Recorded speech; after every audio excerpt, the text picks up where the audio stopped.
Hey, how's it going? This is Josh from Books by Josh, and right now I'm going to read to you my blog post from March 27th, 2018, titled What I Learned from Network Marketing. So, before I do that, let me explain why I decided to do this. A lot of people don't have time anymore to read a blog post, especially one as long as this one.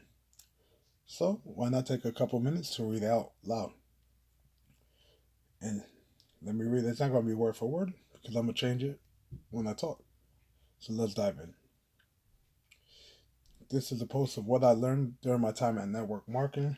I won't list any names of the company that I was affiliated with, but I will tell you what I liked, what I disliked, and give you a view inside what I went through. So, what will you gain from this post? You'll get an unbiased look into the world of network marketing. So, let's dive in.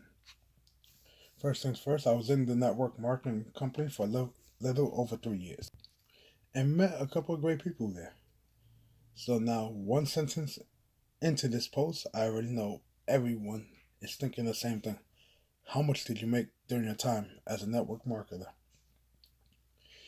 In all my time as a network marketer, I technically never made money because I never was in the black or the green. I was in the red for most the whole time, and I made less than $100.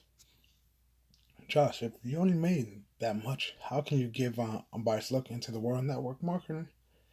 It's because I hold no ill will towards the company. I personally know people who made okay money and some that made even more while doing network marketing. Now, I'm not talking about the people who I met after I joined the company that were already established in the company for years. I'm actually talking about people who I met that joined after me. And one person in particular joined after I did and was in the same graduating class as I was in high school. See, someone the same age as I was able to make money in network marketing. Why is that? Because they worked harder than me. The reason I mentioned this person and the fact that they made more money than me because of their work ethic is because people view network marketing as an easy way to make money. That's exactly why I joined the network marketing company. I thought, hey, I can make money fast. We all want to get rich quick. Get rich quick is the name of the get rich quick scheme because everybody wants to get money fast, but there's no easy way to get money. I learned that by doing this and other things. So, how was I introduced to network marketing? A very good friend of mine was a part of it, and they invited me to come take a look. But they also, before that, they took me out to lunch. It was good. So, like any friend would, I sat there and took a look and got the free food, the presentation. The part of the presentation that made me want to join, other than the money fast, was the idea of owning my own company. Other than that, the presentation was pretty standard. It used Robert Kiyosaki's cash flow quadrant, where it has employee, small business owner on one side, investor, and large business owner on the other side, where it talks about using leverage to gain more money than being a traditional business owner or employee. Okay.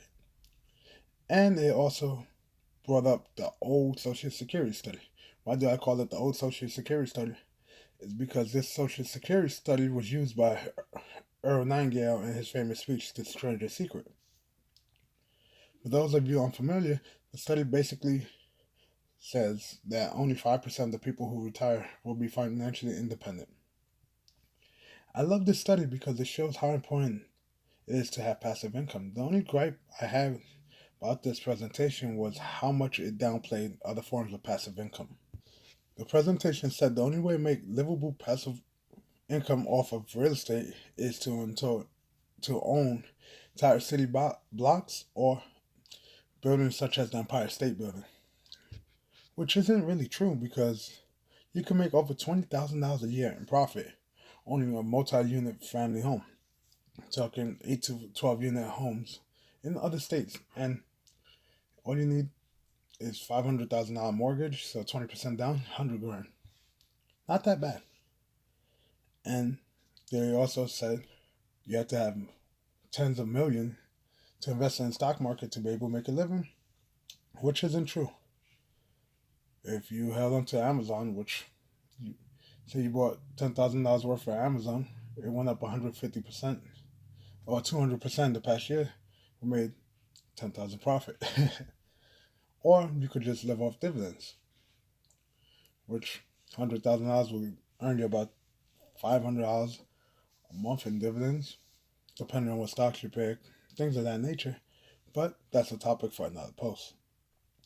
So after watching this presentation, I signed up to join this company.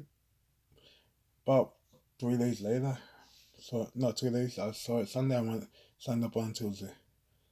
The upfront cost wasn't that high, only about $500. So what did my $500 investment give me? I received a bunch of products that I never fully used, an MP3 player with audios loaded up, and a training that was supposedly second to the military. So, what is this training? My training started with one-on-one coaching on the basics of the company by the person who brought my friend into the company. These lessons lasted for about 2 hours and took place once a week. And they happened right before each weekly presentation that the group did. After I was done with my basic training, I started going to more advanced trainings that were in the group environment. In each of these meetings, I always heard the speaker talk about what they learned at the big upcoming event. They always talked about the next big thing, like Samsung. So naturally, I was curious about this so-called event, so I booked a ticket. The cost of the event was only about $70, but adding up the bus fare along with the hotel fees, cost me about $300 not including food. The event was a convention where you go see some of the top leaders in the company give their stories on how the company changed their life. These conventions range anywhere from $50 a ticket all the way up to $265 a ticket. These events were not selling a secret to succeeding in the company or even steps to build your business. What these events actually sold was belief. The belief that anyone could succeed in the business. That's why they pushed the ticket so hard in all these meetings. Belief is a powerful tool, which is why Hitler was able to rise to power and start the Second World War. So, now let's get off Nazism for a little bit.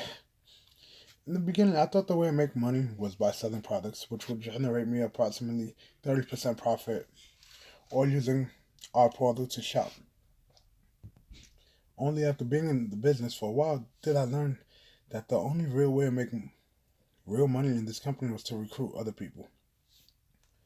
This is something that I sucked at, and even though I was able to recruit some people, it wasn't nearly enough to build a team. The reason I'm putting quotation marks right now in the air when I talk about team is because you need to recruit a lot of people. I found out that you need to have about 50 people on each of your legs, each side basically, under you to generate a couple of thousands of dollars a month, which I consider real money. Make $5,000 a month, that's $60,000 a year. You can live off that before taxes. So this made me sit down and really evaluate the business. What I found out was the income wasn't truly passive because if people left my so-called team, I would lose money. So I could technically never retire from recruiting, which meant it was not passive income because I had to constantly work to get it. Passive income is defined as income which is generated even if you're not directly involved or involved at all. It's like stocks. I get dividends every month, quarter, semi-yearly or yearly, even though I'm not constantly investing in these stocks because I invested one time. That's it. So I decided to write down the list of the pros and the cons of continuing my network marketing journey. Fortunately, in my case, there was almost no ROI. I was spending thousands of dollars a year and not seeing anything back. But I'm not saying that this system can't work. It just didn't work for me. Why? because the amount of work you have to put in. They bill it as something that's easy, and you can do it in your spare time. You do it 2 hours a day, and you could do this, that. No. I'm going to go over that right now. So now let me talk about why I love and hate it through my journey. See, I got you there, because I'm not going to tell you why I love first. You're going to wait till the end for that. So let me tell you what I hated or dislike, because hate is a strong word. Okay, truly I hated this, the meetings, the amount of meetings I had to attend. Man, I said you can only do 2 hours a day and you'll be fine. No. In a normal week, there was almost a meeting every day. Monday was call workshops. We met and we had to make calls. What were these calls? To get people booked for Tuesday to come see a presentation. So Tuesday, you already know there's a presentation. Wednesday was training by one of the highest senior members in the group with about 60 people. This was about $5 to get in. Monday, there's no charge. Tuesday, about $3, right? So we do that. Then Thursday, there's another training by one of our direct leaders. They're still high up in the totem pole. They made what they made a month is more than some people make a year. But we did that on Thursday. That was about $3 or $5 right there. Also, Friday, I don't remember anything. Saturday, there was sometimes twice a month.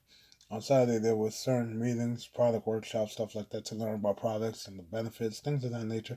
We had a special speaker coming by every month. Those tickets were $25. Okay? And then Sunday, our small team had their own presentation. And that's the week. So, the only free day was Friday. And this is, remember, 2 hours a day. These are just meetings. But that's nothing compared to conventions. Remember I told you conventions were big things, sell tickets, go to convention. Let's say the convention started at 9. But before you got to convention, you had to take a bus. We took the bus there. Certain ones we had to fly because it was in Florida. We took the bus down, right? The bus trip, the whole time, is team building exercises. You get to meet and hear stories from guests. It was entertaining. You're not going to sleep on this bus. So, the convention, if it started at 9 a.m., we would be there by 7 the latest.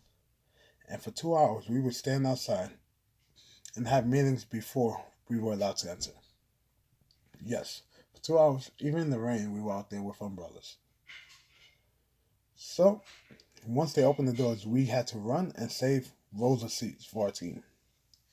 We would then sit there for about 4 hours for the content. Then it was time for lunch, but not for us. We had to have another 20-minute meeting after meeting. After lunch, we sat 3 more hours of content before getting... Sat through 3 more hours of content before getting dismissed, but we didn't go back to the hotel. We had another meeting before leaving for the bus. After we took the buses back to the hotel, the guests were allowed to go do whatever they wanted, but the partners had to stay for another meeting. After that meeting, the leaders had to stay and do a meeting. But you can see that was way too many meetings. The other thing I disliked during my time in network marketing was the tickets and the mentality behind them. I always felt that if I was forced to buy these tickets, and it wasn't just one ticket at a time, but rather a 3-ticket minimum. The reason why is they wanted you to grow faster. So one ticket was meant for you and the other 2 were for guests or new partners that you brought in. These 3 tickets could add up to as much as $795. And that doesn't sound like a lot, but trust me, with that ticket and all the other tickets, you're looking at a couple thousands of dollars. So guess what? If you weren't able to sell the tickets, you end up eating the cost. That means you're shit out of luck, honestly. I was told that I could claim these losses on my taxes, but I never found that the case. Sounds like I had a pretty bad time, right? But I did actually find a couple things beneficial. So what did I find beneficial or actually like during my time in network marketing? It allowed me to come out of my shell. I learned how to talk in front of groups of people.